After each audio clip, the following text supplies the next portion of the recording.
Panorama 15. La voz de las regiones.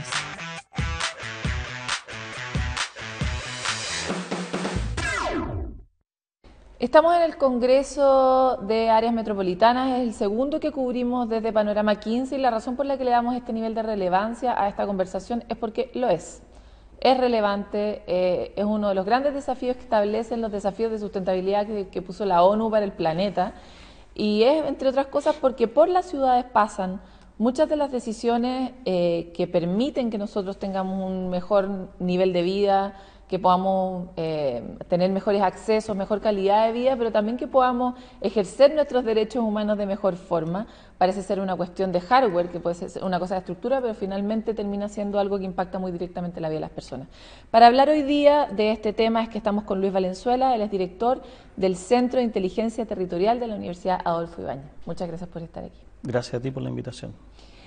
Luis, veníamos hablando antes de la entrevista sobre la particularidad del trabajo que ustedes hacen y que de alguna forma buscan desarrollar una herramienta que permita mirar mejor el territorio y sus necesidades. Cuéntanos cómo se llama esta herramienta y para qué sirve lo más breve posible para que podamos entrar en el BizTech después. En materia.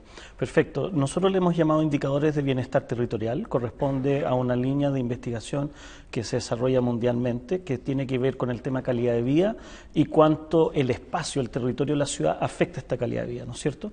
Cuando tú recién mencionabas que es el derecho de todos, tenemos de poder gozar de cosas en nuestra vida, y nuestra vida gran parte se desarrolla en las ciudades. Bueno, la ciudad, el territorio te deja cosas al alcance o cosas fuera del alcance. Y eso nosotros le llamamos accesibilidad.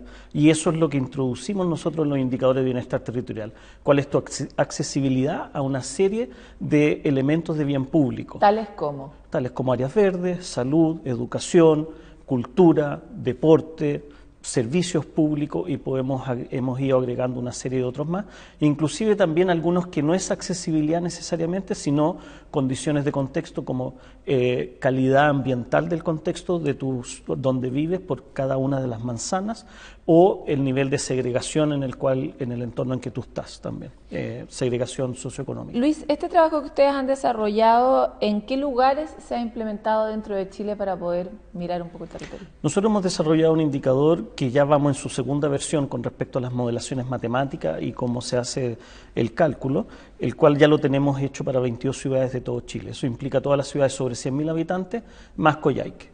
Hemos tenido la suerte que a 4 años de haber iniciado todo este trabajo, ya se ha implementado en los proyectos del BID, de ICES de ciudades emergentes en La Serena, Coquimbo y Puerto Montt y Puerto Varas, y ahora se están incorporando en estas áreas metropolitanas piloto Gran Concepción y Gran Santiago. Entonces en total van a ser 4 áreas metropolitanas que van a tenerlo incorporado.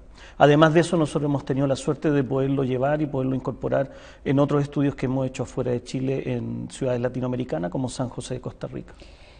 A medida que ha pasado el tiempo en estos 4 años, en el fondo un periodo de gobierno, ¿ustedes han visto que la tendencia es a la alza o a la baja? En el sentido de que sabemos que las ciudades crecen y simplemente se complejizan. O sea, a medida que pasa el tiempo se complejizan porque los factores van integrándose, se van tensionando cosas como el territorio, la cantidad de espacio que hay disponible, la cantidad de servicios que se demandan, etcétera. Entonces, en estos 4 años, si ustedes pudieran hacer una curva, la sensación es que la cuestión ¿mejora o empeora? No hay una respuesta absoluta en eso. Hay cosas en las cuales empeora claramente. Por ejemplo, la segregación de nuestras ciudades empeora. O sea, cuando nosotros hemos hecho estudios transversales entre periodos censales 2002-2012, analizando ciudades de tamaño medio, por ejemplo, las áreas más integradas de la ciudad en las cuales tú te encuentras con distintos grupos socioeconómicos, no con todos, pero diversos, esas han tendido a disminuir. Y los grupos de alta concentración de alto ingreso o alta concentración de bajo ingreso han tendido a aumentar. Y es una muy mala noticia, nuestras ciudades se han hecho cada vez más segregadas. Pero por otra parte, algunas de ellas han mejorado en sus indicadores de accesibilidad área verde, otros han mejorado en indicadores de accesibilidad de equipamiento deportivo, por ejemplo, o accesibilidad a servicios públicos o salud. Ya, ¿no? Vamos a entrar en las mejoras hacia el final para no terminar tan deprimido, pero sigamos con las malas noticias.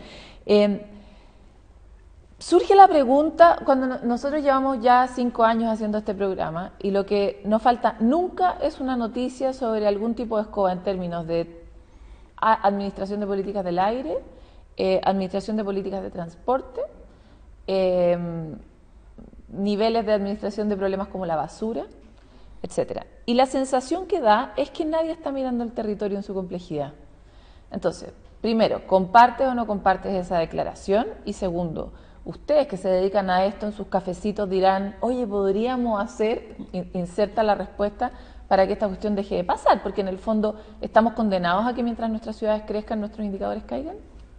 No estamos condenados a eso y de hecho en una conferencia ayer me preguntaron si era muy tarde para empezar esta tarea y yo nunca creo que sea tarde, la verdad.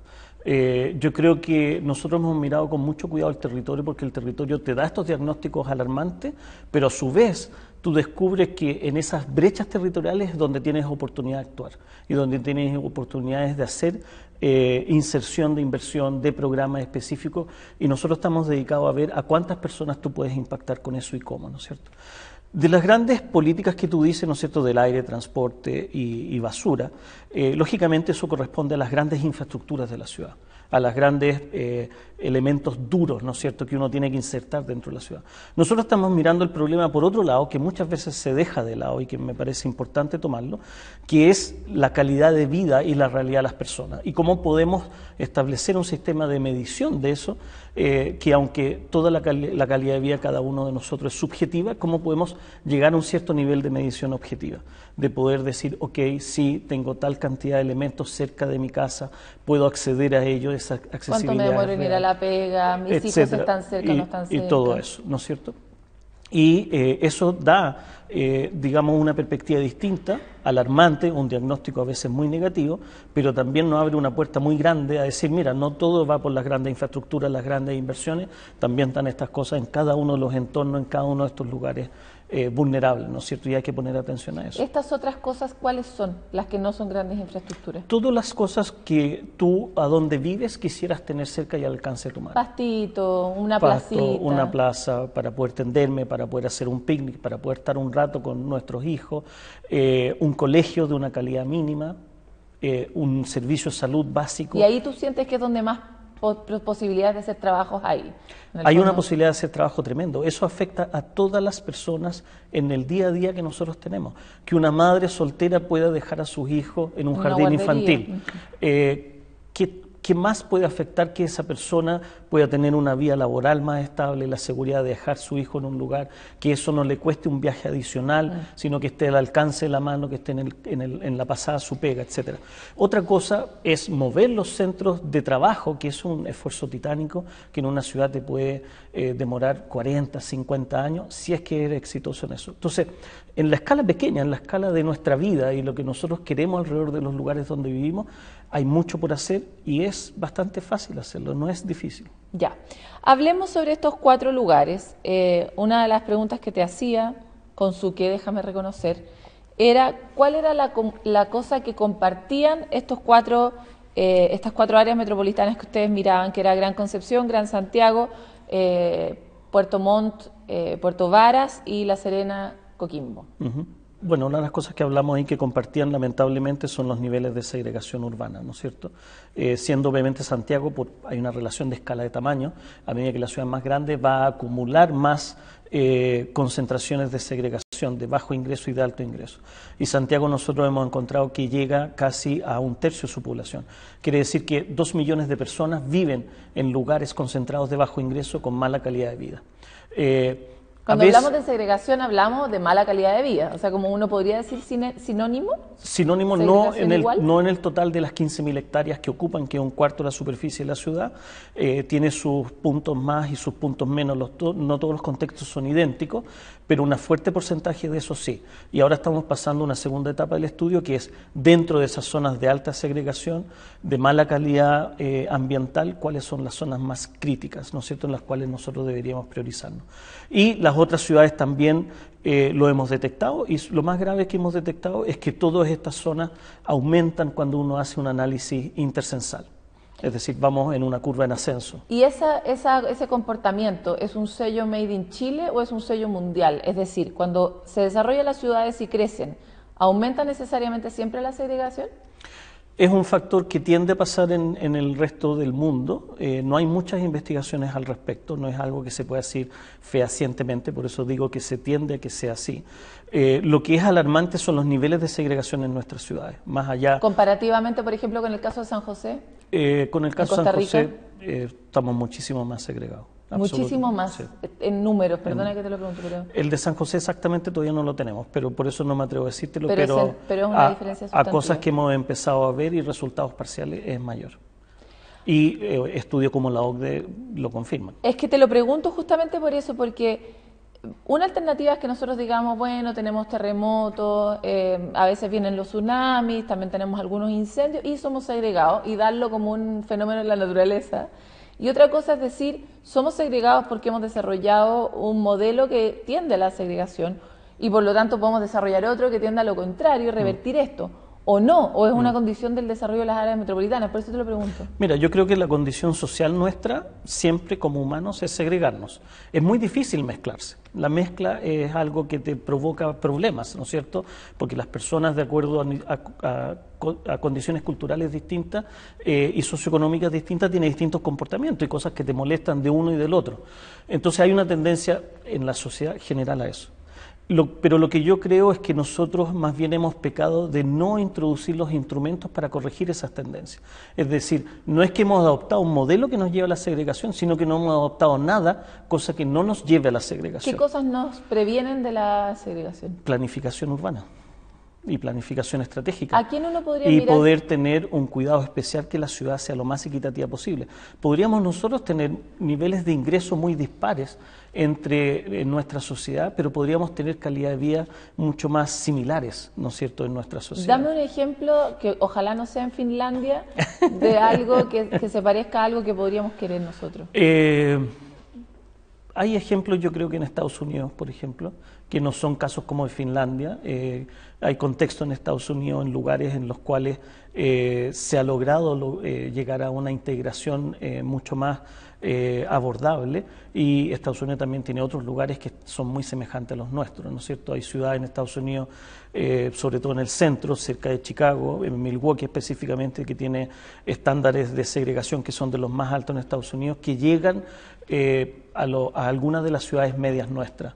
Pero hay otros lugares, digamos, en Estados Unidos donde se logra producir integración ¿Como Los mucho Ángeles, mejor. California? No, Boston, por ejemplo, en unos lugares. En California hay algunos poblados más pequeños que también se logran. Y esos lugares lo que han hecho es trabajar en el fondo en los espacios públicos. No solamente espacio público, hay un trabajo fuerte de incluir vivienda social. El Estado de Massachusetts exige a cada municipio, que le llaman allá ciudad, tener una inclusión de una cantidad de vivienda social dentro de sus territorios. Bueno, eso en algún momento se trató de hacer en Chile por los 70, durante el gobierno de Allende. Sí. Hubo una intención de hacer eso. Sí, pero más que un intento de hacer que cada unidad territorial de la comuna introdujera una cantidad de vivienda social, el gobierno de los años 70 de Salvador Allende lo que trató de hacer fue grandes erradicaciones de poblaciones de bajo ingreso en lugares de alto ingreso, ¿no es cierto? Una erradicación social en ese sentido, y que fue diseñada de un punto de vista central del Estado, y yo creo que mal diseñada y con malos resultados finales. Hay que hacerlo mucho desde el gobierno local, desde la realidad de un municipio que logra tener una correlación mucho más directa, ¿no es cierto?, con sus ciudadanos, con sus comunidades, con sus residentes. Oye, mucho más en una opinión personal, en un país que tiene tan exacerbado el tema de la seguridad ciudadana, ¿es posible instalar una conversación como esta a nivel municipal? Absolutamente. Porque las municipalidades se quiebran cuando tienen bajas tasas de criminalización o lo que sea, y esto parece ser como una fuente de riesgo eventualmente.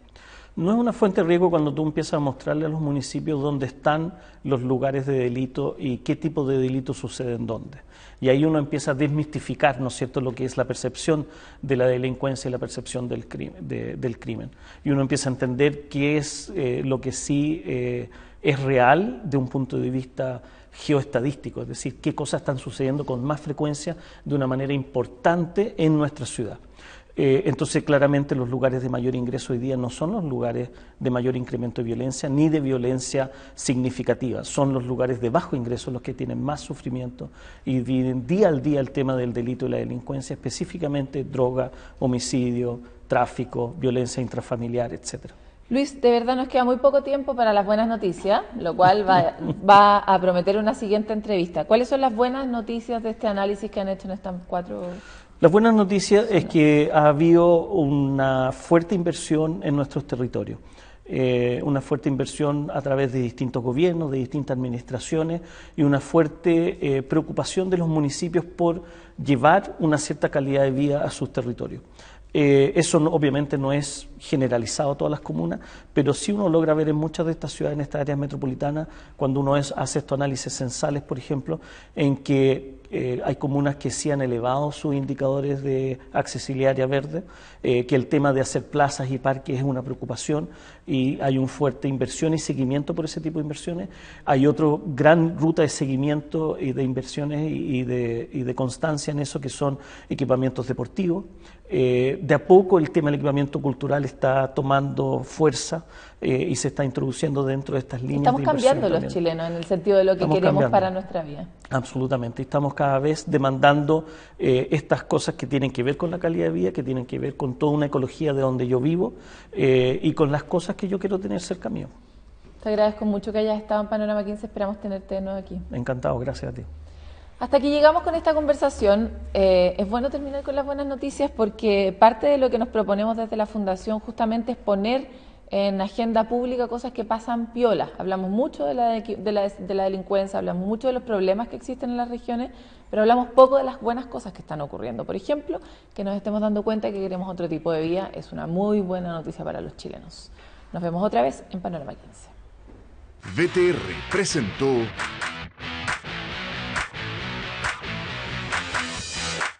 Estamos en tu ciudad. Miramos tu realidad. Panorama 15. La voz de las regiones.